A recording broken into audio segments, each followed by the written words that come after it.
आज पुन्हा एकदा माझी नणंद उलट्या करत होती. उलट्या करून तिची अवस्था खूप वाईट झाली होती. आम्हाला तर न विचारता समजलं होतं की काय भानगड आहे. माझं मन तर म्हणत होतं की ही बाई इथून निघून जावी आणि नंतर कधीच परत येऊ नये. मला तिचा खूप राग येऊ लागला होता आणि मला आता या घरी येऊन 3 वर्ष झाली होती.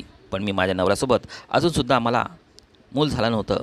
माझी नणंद एक विचित्र बाई होती. तिचा नवरा तिच्याजवळ राहत नव्हता. तो थायलंडला राहायचा आणि माझी नणंद आमच्या घरी राहायची. पण तरीही ती दरवर्षी प्रेग्नेंट व्हायची. माझं तर डोकं काम करत नव्हतं की हे सगळं काय चाललं आहे. मी तर विचार करत होती की किती निर्लज्ज लोक आहेत की कोणी स्वतःच्या मुलीला विचारत नाही हे सगळं काय आहे आणि तिला हे सुद्धा विचारत नाही की ती दरवर्षी प्रेग्नेंट कशी काय होते. माझी सासू पण विचित्र बाई होती. मुलगी प्रेग्नेंट झाली की तिला काय हवं काय नको बघायची. तिला चांगलं चांगलं खायला घालायची. हळदीचे दूध वाढून प्यायला द्यायची. माझ्या सासूसाठी हे आता दरवर्षी झालं होतं आणि मुलीची काळजी घेता घेता ती सत्य काय आहे हेच विसरून जायची की तिचा नवरा तिच्यासोबत नाही. मी या लोकांमुळे खूप टेन्शनमध्ये आले होते. माझे डोके अगोदरच माझ्या लग्नामुळे गरम व्हायचं आणि त्यात भरीच भर म्हणजे माझी नणंद दरवर्षी प्रेग्नेंट व्हायची. मला तिचा खूप राग यायचा. मला तर वाटायचं की मी एके दिवशी या सगळ्यांमुळे वेडी होऊन जाईल. या घरात खूप विचित्र प्रकारचे लोक होते. आमच्या घरात फक्त 2च माणसे होती. एक माझा सासरा आणि दुसरा माझा नवरा. माझ्या दिराचा काही दिवसांपूर्वीच मृत्यू झाला होता. त्यामुळे माझ्या जावेलासुद्धा मूलबाळ नव्हतं. माझी जाऊ पण आमच्यासोबत राहते. माझ्या नवऱ्याला कामानिमित्त कधीकधी दुसऱ्या शहरात जावं लागायचं. माझे सासरे खूप शांत स्वभावाचे माणूस होते. ते जास्त करून बोलत नव्हते. ते सगळ्यांपेक्षा वेगळे राहायचे. एक दिवस मी माझ्या जावेला विचारलं की तुम्ही तर माझ्या अगोदर लग्न करून या घरात आलात. मला असं वाटतं की तुम्हाला सगळं माहीत असेल. मी असा प्रश्न विचारताच त्यांनी मला सांगितलं की मी स्वतःबद्दल विचार करत असते. ती म्हणाली की आपली नणंद अगोदरपासून दिसायला खूप सुंदर होती. त्यामुळे कमी वयातच तिला खूप मोठं स्थळ येऊन आलं होतं. त्यामुळे घरच्यांनीसुद्धा एक चांगला आणि कमी वयाचा मुलगा बघून लग्न केलं. लग्नानंतर 3 वर्षानंतर नवऱ्यासोबत राहिल्यानंतर तिचा नवरा तिच्यावर खूप प्रेम करायचा. पण अचानक एके दिवशी तो तिथून सोडून तिला निघून गेला आणि आजपर्यंत परत आला नाही. मला तर असे ऐकायला मिळते की तो थायलंडला निघून गेला आहे. पण टेन्शनची ही गोष्ट आहे की तो गेल्यानंतरसुद्धा ती याच अवस्थेमध्ये होती. ती दरवर्षी प्रेग्नेंट व्हायची. माहीत नाहीत तिच्यात एवढी ताकद कुठून यायची. ती दरवर्षी एका मुलाला जन्म द्यायची. 3-4 वेळेस तर असं झालं होतं की तिचा मूल पोटातच मरून जायचं. पण नंतर तिने 4 मुलांना जन्म दिला आणि आता पुन्हा एकदा माझी नणंद प्रेग्नेंट होती आणि माझी जाऊ मात्र लग्नाला 8 वर्ष होऊनसुद्धा तिला मूल झालं नव्हतं. आता तर ती विधवा झाली होती. त्यामुळे मूल नसल्याचं दुःख तिच्या पाचवीलाच पुजलं होतं. माझी जाऊ त्यामुळे खूप दुःखी राहायची आणि ती कोणालाच काही बोलत नव्हती आणि ती गप्प गप्प राहायची. जेव्हा ती विधवा झाली तेव्हापासून ती घरातल्या कोणत्याच गोष्टीत बोलत नव्हती. कधीकधी मी विचार करायला मजबूर व्हायचे की माझी नणंद किती भाग्यवान आहे. देव तिला दरवर्षी मूल देत आहे आणि माझी जाऊ आणि माझ्यासारख्या बायका आई होण्याची वाट बघत असतात. माझ्या जावेने मला हे सुद्धा सांगितले होतं की तिचा नवरा नसतानासुद्धा ती दरवर्षी प्रेग्नंट होत होती. जर एखाद्या वेळेस तिची तब्येत जास्त बिघडली तर तेव्हा सासू दोन्ही भावांना म्हणायची की तुम्ही तिला दवाखान्यात घेऊन जा. तेव्हा ते भाऊ कधीच न बोलता तिला चांगल्या हॉस्पिटलमध्ये घेऊन जायचे. माझ्या जावेला या गोष्टीचा खूप राग यायचा. या लोकांची वागणूक समजण्यापलीकडे होती. त्यांच्या बहिणीचा नवरा तर विदेशात होता आणि हिला दिवस जायचे आणि हे सगळं कळून न कळल्यासारखे करायचे आणि तिला दवाखान्यात घेऊन जायचे. पण नवरा नसताना कशी काय प्रेग्नंट झाली हे तिला एका शब्दाने सुद्धा विचारत नव्हते. आणि याचंच टेन्शन माझ्या जावेला यायचं. मान्य आहे की माझी नणंद विवाहित बाई होती. पण आमच्या घरचे लोक कोणत्याच शेजाऱ्याला बोलावत नव्हते. मी जेव्हापासून या घरात लग्न करून आले तेव्हापासून मी कोणत्याच बाईला माझ्या सासूशी बोलताना बघितलं नव्हतं किंवा माझी सासू कोणाला बोलत नव्हती. तिला कोणी भेटायला पण येत नव्हतं. याच प्रकारे माझी नणंदसुद्धा कुठंच येत जात नव्हती. पण तरीही ती दरवर्षी प्रेग्नंट व्हायची आणि लाज नसल्यासारखी सर्वांसमोर फिरायची. तिला बघून माझी तळपायची आग मस्तकात जायची. माझी जाऊ तर तिच्याकडे तोंड वर करूनसुद्धा बघत नव्हती. असं वाटायचं की माझी जाऊ या सगळ्या मागचं सत्य शोधत आहे. माझ्या जावाचं असं म्हणणं होतं की जेव्हापासून नणंद आमच्या घरी राहायला आली तेव्हापासून आमच्या घरी कोणी येत नव्हतं आणि माझी नणंदसुद्धा कुठेच बाहेर जायची नाही.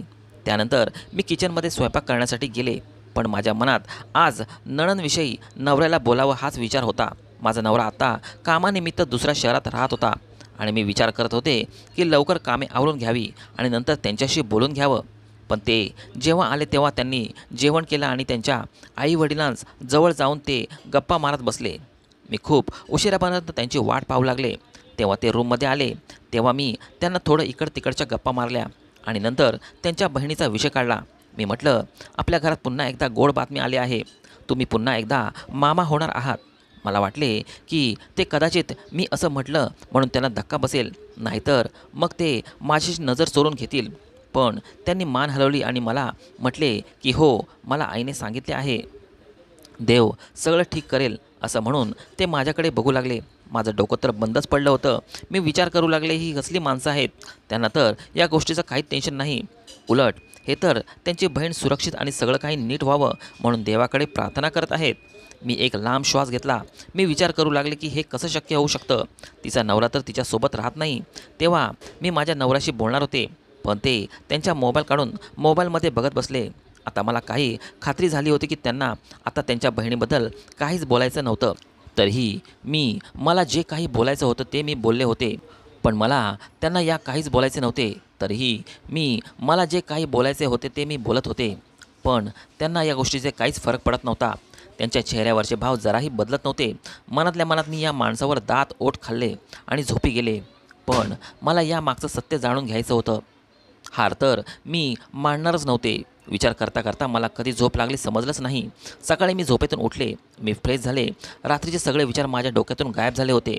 मी लगेच नाश्ता बनवण्यासाठी किचनमध्ये माझ्या जावेची मदत करण्यासाठी गेले. त्यानंतर कपडे धुण्यासाठी मी गच्चीवर जाऊन मशीन लावली.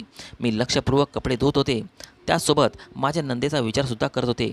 मी हा विचार केला होता की मी कशाप्रकारे माझ्या नणंदेचं सत्य जाणून घेईल. दुसऱ्या दिवशी माझ्या नवऱ्याला पाठवल्यानंतर मी माझ्या नंदेवर लक्ष ठेवू लागले. त्यानंतर मला हळूहळू वाटू लागलं होतं की मी तिच्यावर लक्ष ठेवून चूक करत आहे. माझी नणंद नंतर खूप शांत स्वभावाची होती आणि ती तिच्या कामात काम ठेवत होती. आणि असंही नव्हतं की ती नुसतं बसून खात होती. ती तर आम्हाला कामांमध्ये सुद्धा मदत करत होती. खरं तर हे होतं आणि माझी जाऊ आमच्याने काम होत नाही म्हणून तिला काम करायला लावत होती. कधीकधी स्वयंपाकाचा कंटाळा आला तर आम्ही काहीतरी बहाणा करायचो. त्यानंतर पूर्ण स्वयंपाक आम्ही दोघी जावा नंदेलाच करायला लावायचो. यामुळे कधीकधी ती पूर्ण दिवस किचनमध्येच असायची. कधी कपडे धुवायचा कंटाळा आला तर आम्ही दोघी पूर्ण दिवस डोके दुखत आहे म्हणून झोपून राहायचो.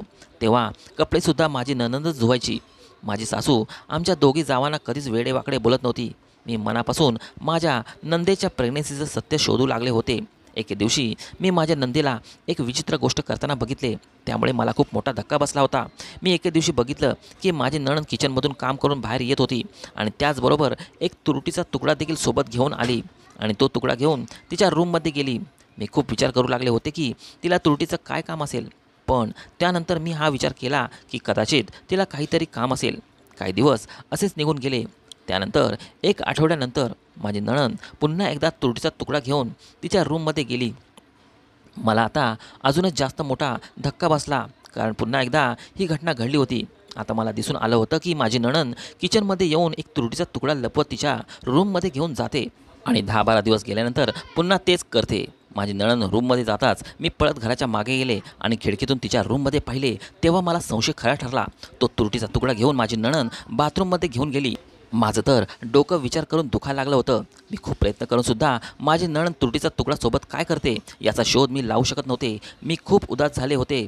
पण माझं नशीब मला साथ देत होतं. एके दिवशी संध्याकाळी मी आणि माझी नणंद किचनमध्ये स्वयंपाक बनत होते.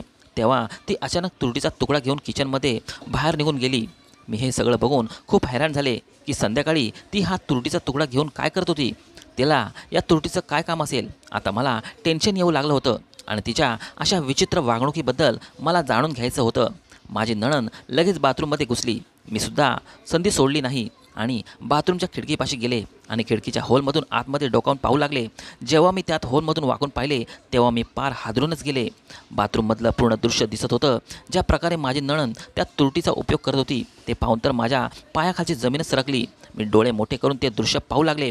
त्यानंतर माझ्यावर कोणाची तरी नजर पडेल म्हणून मी तिथून मागे सरकले आणि किचनमध्ये जाऊन माझं काम करू लागले.